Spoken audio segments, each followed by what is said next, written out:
Welcome back to part 2 with Carey. I am Mills Bender, the CEO of MKB, as well as the host of the Mills Knows Bills podcast. Mills Knows Bills podcast. I even get tongue twister on my own company name, hence MKB. Thank you guys for joining us. Today, I'm going to be answering Carey's questions, and he's being a little elusive, so I don't know. I don't know where this is going to go. There's so many different ways. I mean, I have the fortunate, past to have learned a lot about your business. So there's a lot of questions I could ask that may not resonate with everybody else. But it's all right. One thing I really want to know is when did you learn about the concept of fractional CFO, and was that the aha moment to start MKB?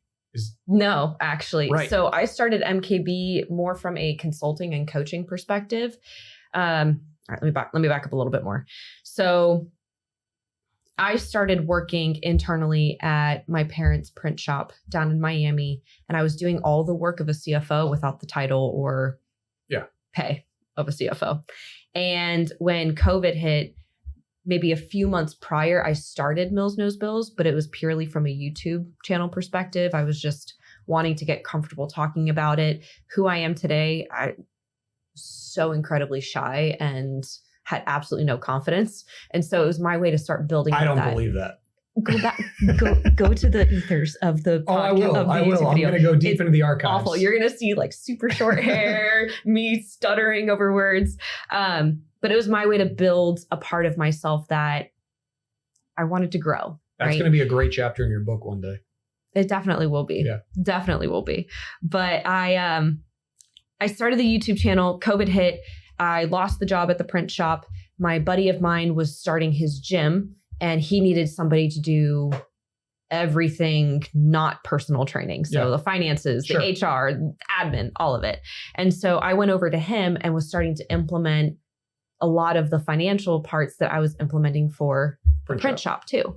And so in that, what I realized is that there's a lot of business owners, especially the smaller business owners who are generating less than the 10 million top line, who there's really no degree of separation between their personal and business finances. If the business does well financially, the personal does well financially. If it doesn't do well, they're hurting at home too. And so I started identifying this trend. And so when I started consulting through MKB, I specifically targeted who I called Vin Henry. Vin stands for variable income. Henry stands for high earner, not rich yet. Love that. Okay, so Vin Henry was my demographic. And with that, I would work mostly with solopreneurs or people that mostly made commission. And so what I would do is help them structure what they should do on the business side versus the personal side financially, and then where that overlap did end up coming together. That makes sense. About a year into doing that, I had a lot of clients who graduated from the program. Like, this is great. I love the plan. I don't want to implement it though. Can I just pay you to do it? Yeah.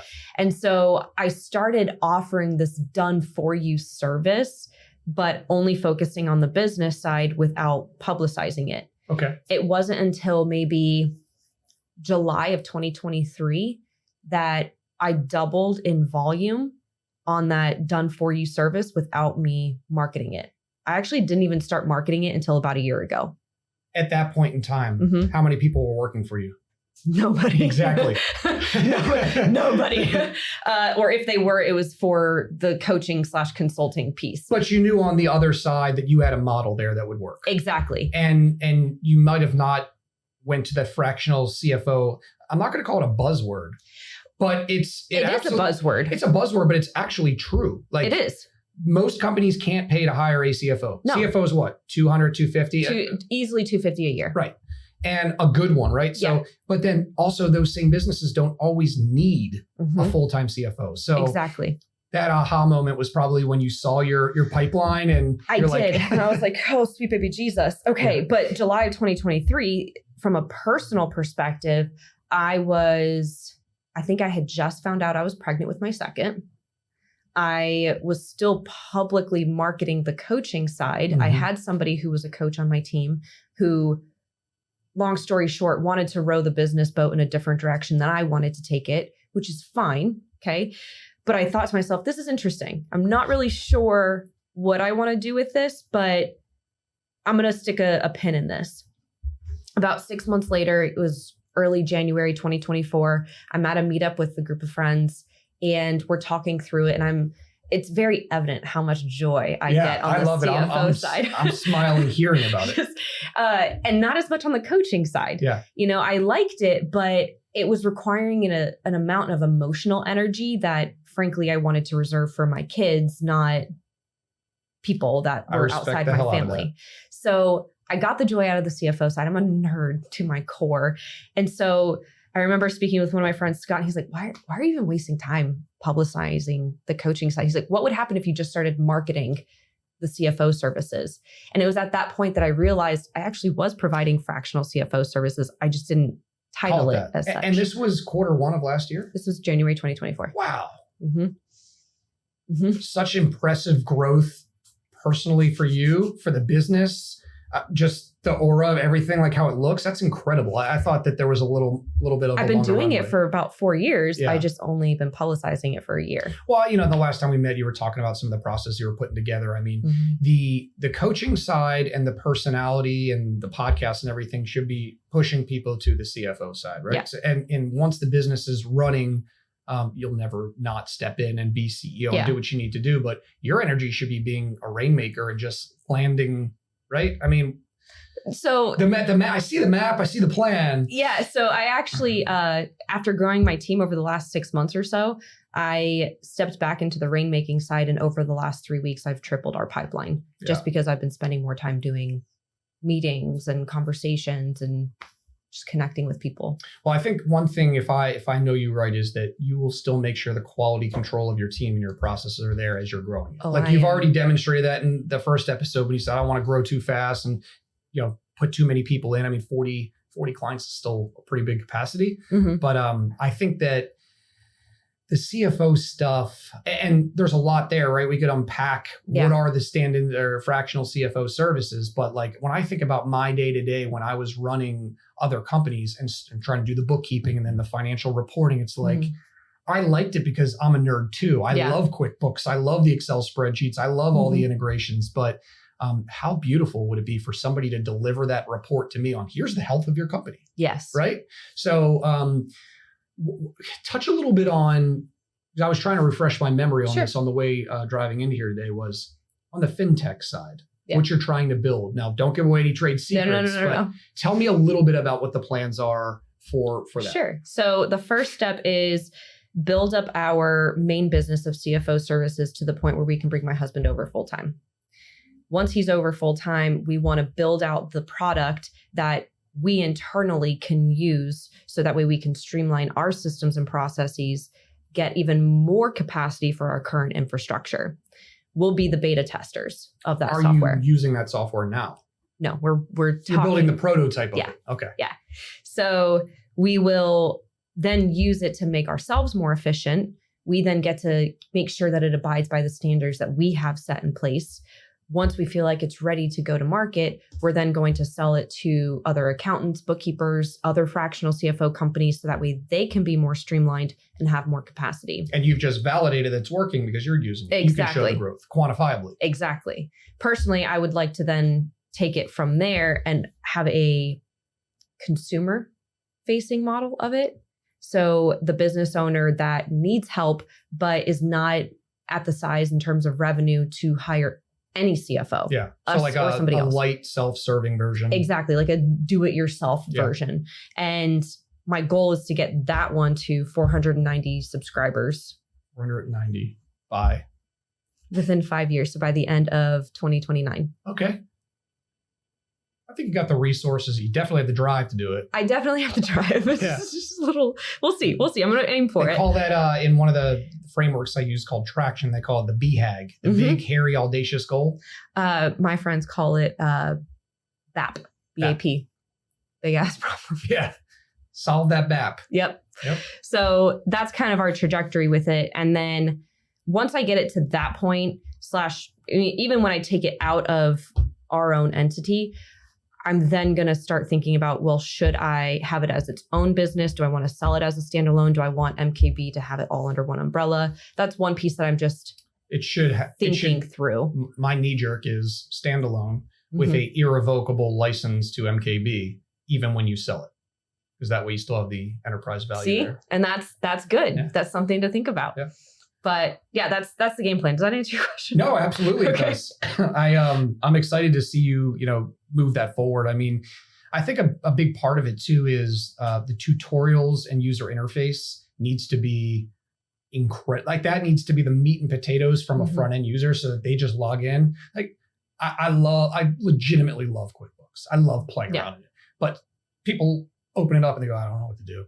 They can't open up your software. It has to lead them through it. They can't open it up and not know what to do. Absolutely. I already have I have an onboarding course for our clients, even as it is. Yeah. So these are basic definitions that you're going to see on the reports.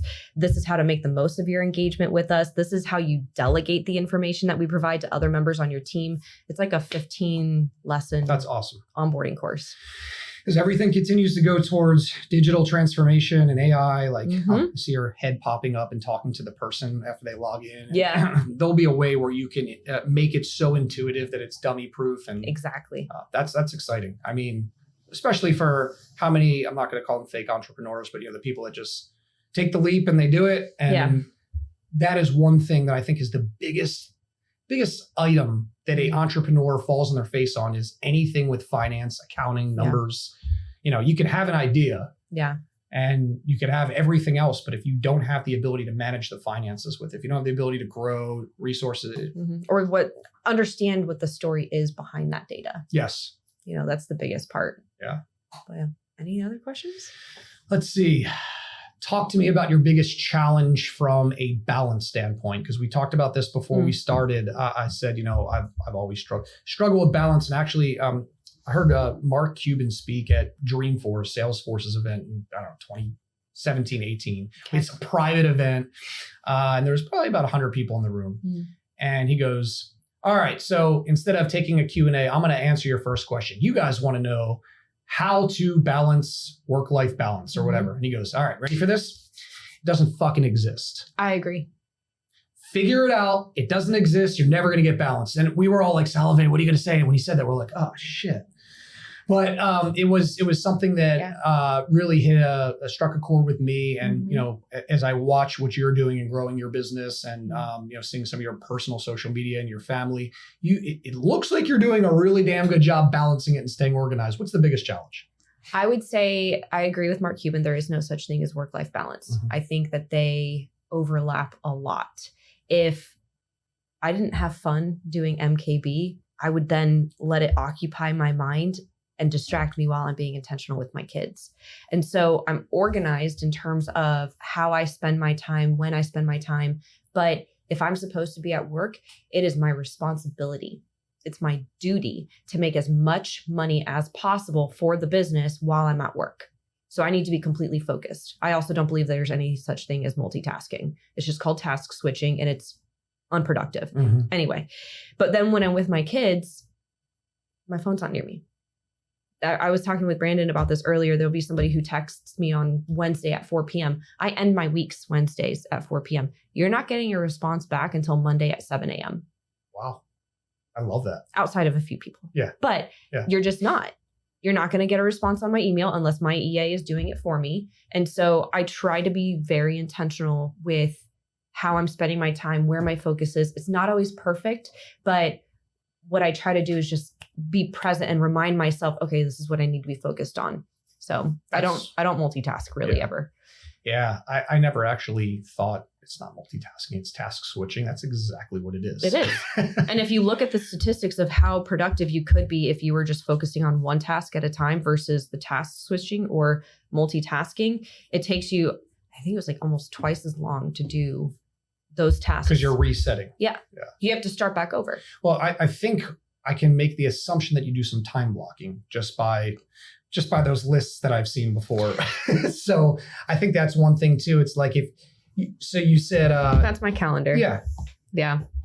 So one trick I've done is I've just put 15 minutes on the end of every single meeting so that I can actually take the notes from the meeting or start the to-do from the meeting. I add a buffer. Yeah, a little bit of a buffer.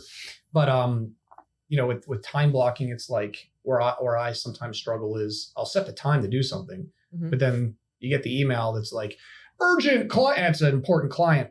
I go squirrel. I go right to the next thing. So that's You can time block, but if you're not abiding to it, what's the point? So I also, since having kids, I have been unapologetic about establishing boundaries. I just don't care. I'll agree. So I can second you on that. I've done that last year.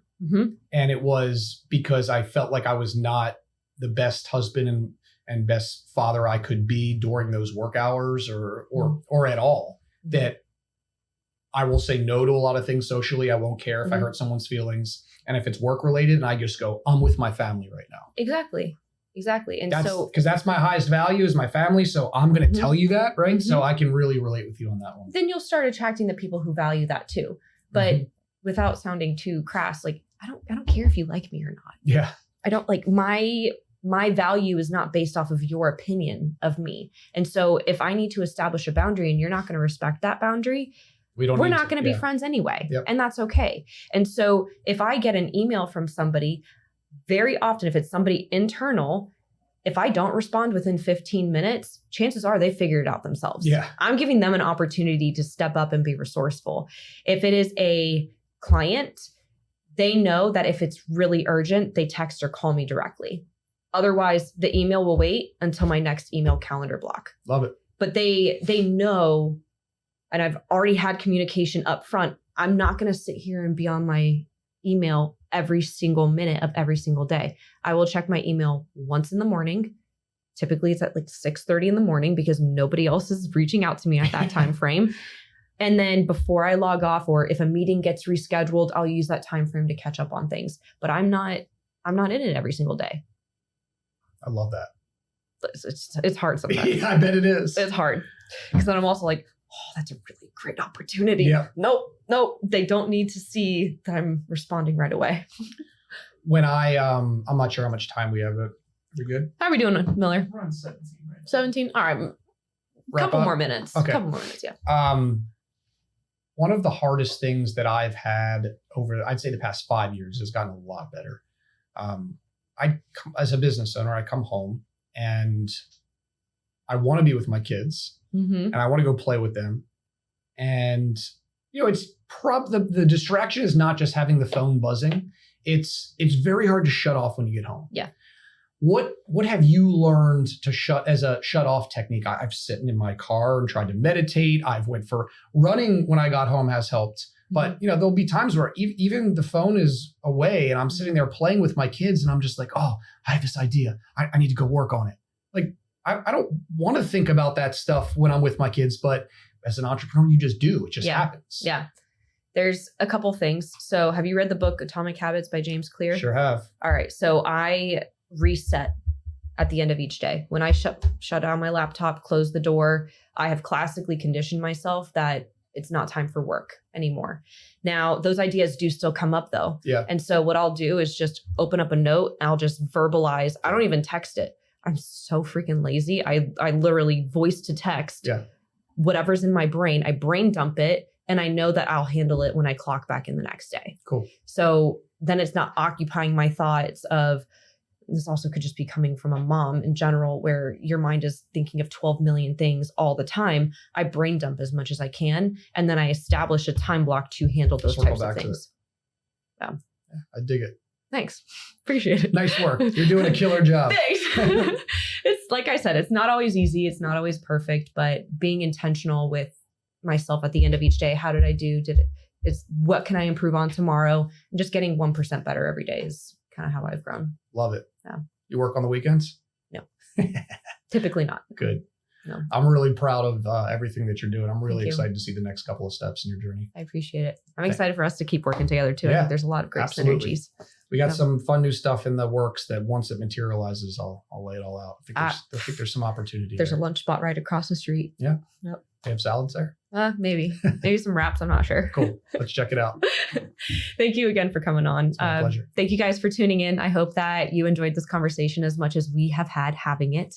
And we'll catch you next week.